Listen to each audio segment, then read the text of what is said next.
Good morning. What can I do for you? I want to report a theft. I had some things stolen out of my bag yesterday. I'm sorry to hear that.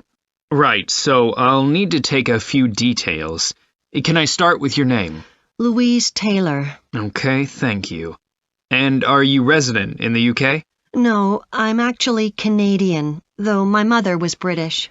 And your date of birth? December 14th, 1977. So you're just visiting this country? That's right. I come over most summers on business. I'm an interior designer, and I come over to buy old furniture. Antiques, you know? There are some really lovely things around here, but you need to get out to the small towns. I've had a really good trip this year, until this happened. Okay. So you've been here quite a while? Yes, I'm here for 2 months. I go back next week. So, may I ask where you're staying now? Well, at present, I've got a place at Park Apartments. That's on King Street. I was staying at the Riverside Apartments on the same street, but the apartment there was only available for 6 weeks, so I had to find another one. Okay. And the apartment number? 15. Right. Now, I need to take some details of the theft. So, you said you had some things stolen out of your bag? That's right. And were you actually carrying the bag when the theft took place? Yes. I really can't understand it. I had my backpack on, and I went into a supermarket to buy a few things, and when I opened it up, my wallet wasn't there. And what did your wallet have in it? Well, fortunately, I don't keep my credit cards in that wallet. I keep them with my passport in an inside compartment in my backpack, but there was quite a bit of cash there, about £250 sterling, I should think. I withdrew £300 from my account yesterday, but I did a bit of shopping, so I must have already spent about £50 of that. Okay. At first I thought, oh, I must have left the wallet back in the apartment. But then I realized my phone had gone as well. It was only a week old, and that's when I realized I'd been robbed. Anyway, at least they didn't take the keys to my rental car. Yes. So, you say the theft occurred yesterday? Yes. So that was September the 10th? And do you have any idea at all of where or when the things might possibly have been stolen? Well, at first I couldn't believe it because the bag had been on my back ever since I left the apartment after lunch. It's just a small backpack, but I generally use it when I'm traveling because it seems safer than a handbag. Anyway, I met up with a friend, and we spent a couple of hours in the museum. But I do remember that as we were leaving there, at about 4 o'clock, a group of young boys ran up to us, and they were really crowding round us, and they were asking us what time it was. Then, all of a sudden, they ran off. Can you remember anything about them? The one who did most of the talking was wearing a T-shirt with a picture of something. Let's see. A tiger. Right. Any idea of how old he might have been? Around 12 years old? And can you remember anything else about his appearance? Not much. He was quite thin. Color of hair? I do remember that. He was blonde. All the others were dark-haired. And any details of the others? Not really. They came and went so quickly. Right. So, what I'm going to do now is give you a crime reference number so you can contact your insurance company. So, this is 10 digits. 87954 82361. Thank you. So, should I contact you? Good morning, everyone. My name's Janet Parker, and I'm the Human Resources Manager. We're very happy to welcome you to your new apprenticeship. I hope that the next 6 months will be a positive and enjoyable experience for you. I'd like to start with some general advice about being an apprentice. Most of you have very little or no experience of working for a big organisation, and the first week or so may be quite challenging. There will be a lot of new information to take in, but don't worry too much about trying to remember everything. The important thing is to check with someone if you're not sure what to do. You'll find your supervisor is very approachable and won't mind explaining things or helping you out. You're here to learn, so make the most of that opportunity.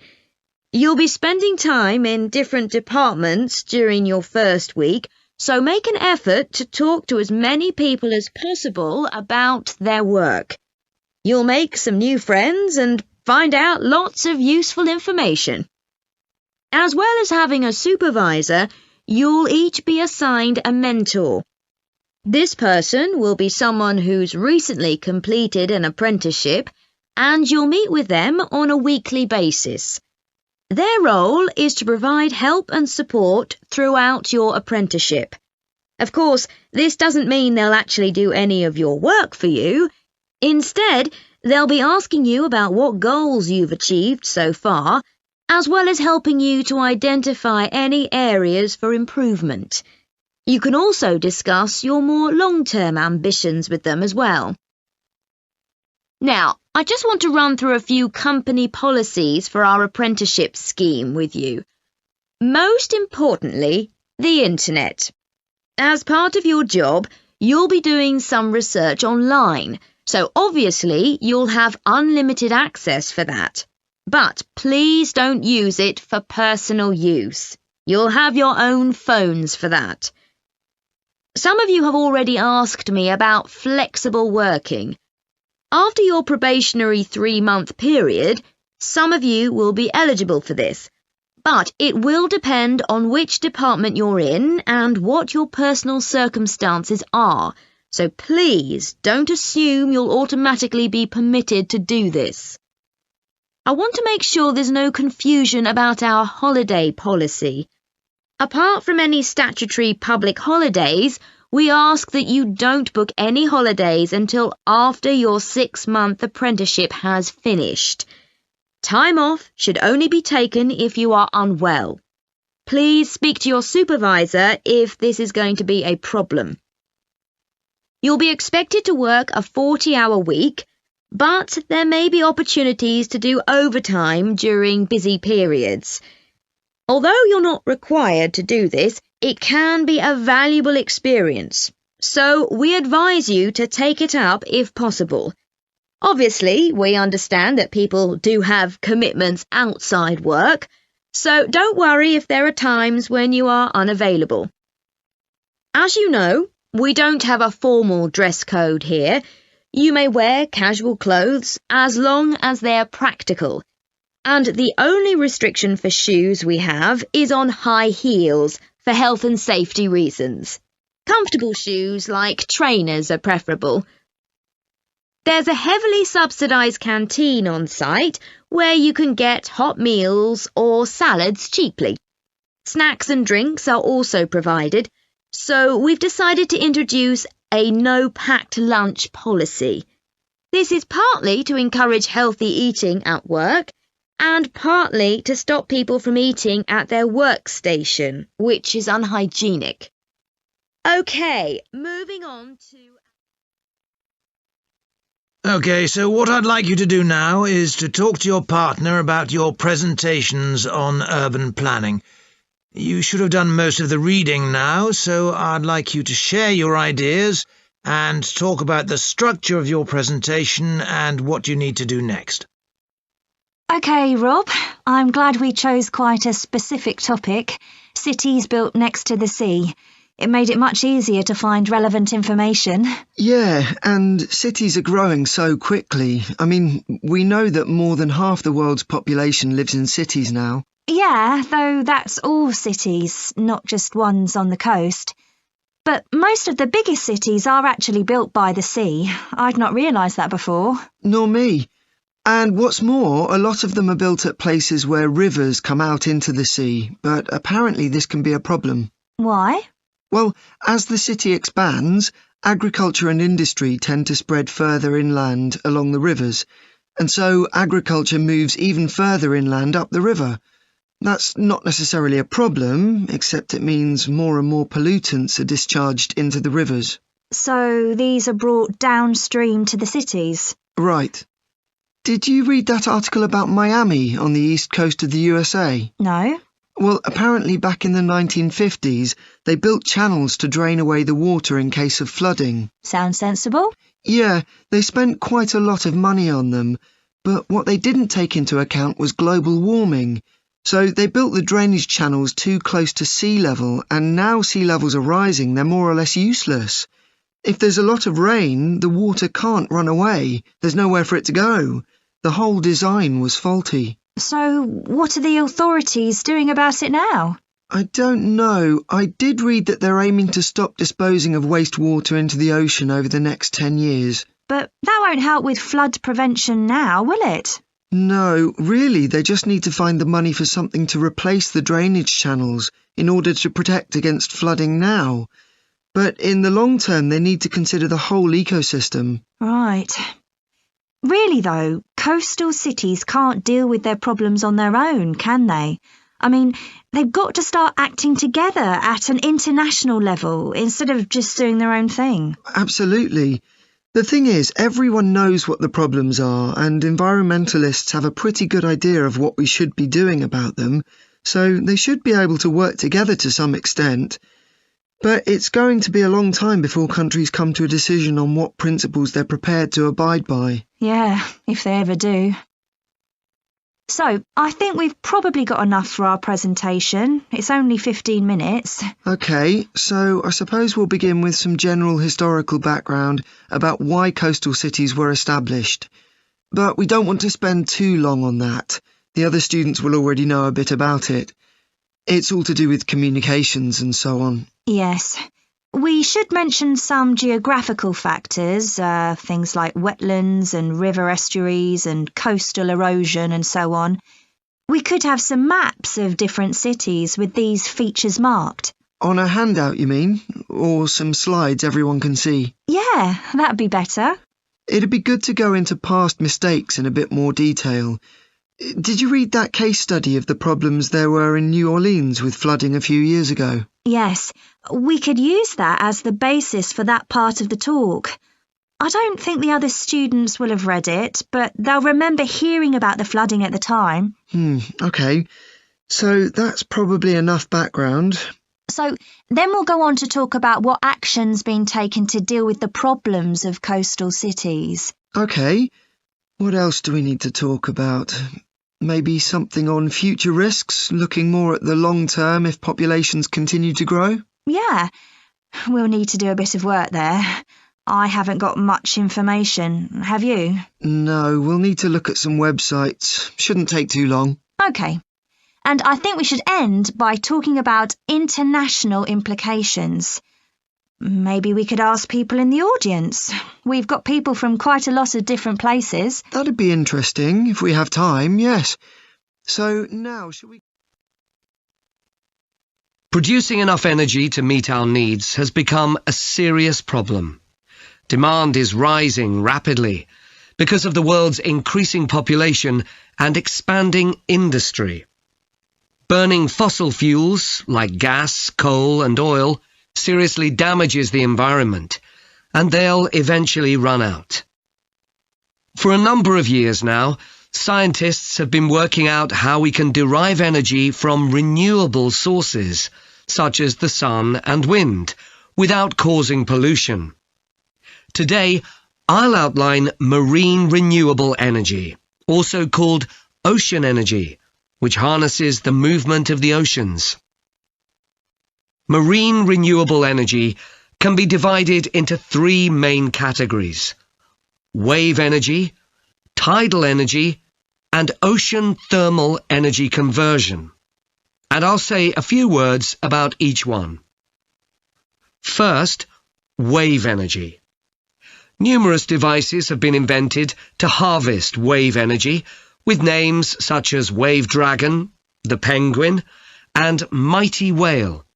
and research is going on to try and come up with a really efficient method. This form of energy has plenty of potential, as the source is constant, and there's no danger of waves coming to a standstill. Electricity can be generated using onshore systems, using a reservoir, or offshore systems. But the problem with ocean waves is that they're erratic, with the wind making them travel in every direction.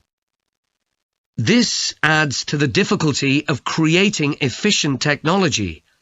Ideally, all the waves would travel smoothly and regularly along the same straight line.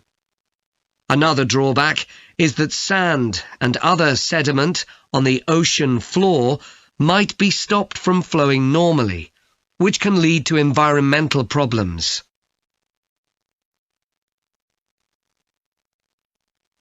The second category of marine energy that I'll mention is tidal energy. One major advantage of using the tide, rather than waves, as a source of energy is that it's predictable. We know the exact times of high and low tides for years to come. For tidal energy to be effective, the difference between high and low tides needs to be at least 5 meters. And this occurs naturally in only about 40 places on Earth. But the right conditions can be created by constructing a tidal lagoon, an area of seawater separated from the sea. One current plan is to create a tidal lagoon on the coast of Wales. This will be an area of water within a bay at Swansea, sheltered by a U-shaped breakwater, or dam, built out from the coast.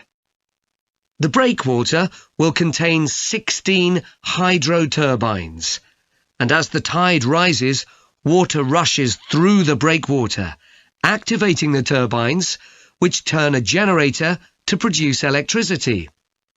Then, for 3 hours as the tide goes out, the water is held back within the breakwater, increasing the difference in water level until it's several meters higher within the lagoon than in the open sea. Then, in order to release the stored water, gates in the breakwater are opened. It pours powerfully out of the lagoon, driving the turbines in the breakwater in the opposite direction and again generating thousands of megawatts of electricity. As there are 2 high tides a day, this lagoon scheme would generate electricity 4 times a day, every day, for a total of around 14 hours in every 24, and enough electricity for over 150,000 homes. This system has quite a lot in its favour. Unlike solar and wind energy, it doesn't depend on the weather.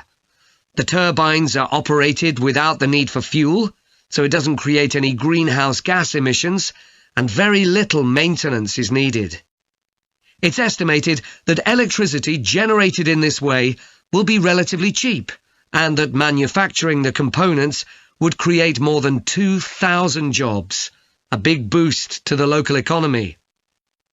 On the other hand, there are fears that lagoons might harm both fish and birds, for example by disturbing migration patterns and causing a build-up of silt, affecting local ecosystems.